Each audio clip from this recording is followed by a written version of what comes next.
ইউনুসের মাথায় যে কি আছে এটা আপনি আমি ধরতে পারবো না ভাই। উনি হচ্ছে ইন্টারন্যাশনাল লেভেলের খেলোয়াড়। তো দেখবেন যে আপনাদের হঠাৎ করে চাকরি নাই হয়ে গেছে, সবগুলোরে বসায় দিছে, 40 লাখ 50 লাখ পুলিশ ঢুকাই দিছে, নতুন পুলিশ যে এক এক জায়গায় দেখবেন নতুন নতুন এসপি ওসি। আপনার পুলিশ এখন এত বড় পেট হয়ে গেছে। পুলিশের এত বড় পেট হবে কেন? পৃথিবীর কোন দেশে আছে পুলিশের এত বড় পেট? কোন দেশে আছে আমার দেখান তো ভাই। পুলিশের এত বড় একটা পেট নিয়ে এমনি হাঁটবো? বেড়ায় হাঁটতে পারে না এই বেড়ার তদন্ত অফিসার তদন্ত করতে, চোরে এই বেড়ার লাত্তি মেরা যে বোকা ধরা এই বেড়ায় পড়বে, এই বেড়ারে দিছে পুলিশে। সো আমাদের মতো ইয়াং যারা আছে, বেকার এখন যারা আছে বাংলাদেশে, এদেরকে এই জায়গাগুলোতে বসান, দেখবেন যে অতি শীঘ্রই 1 বছর ভিতরে বাংলাদেশ পরিবর্তন হবে।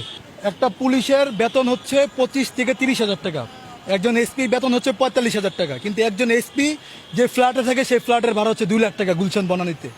আগে একটা এসপির মাসিক ইনকাম ছিল 10 লাখ টাকা, 2 লাখ টাকা ফ্ল্যাটে দিত, 8 লাখ টাকা দিয়ে মট্টত খাইতো, মাইয়া টাইয়া নিয়ে বিভিন্ন বারোটারে যাইতো আর কি। এখন এসপি বলেন, একজন ট্রাফিক পুলিশ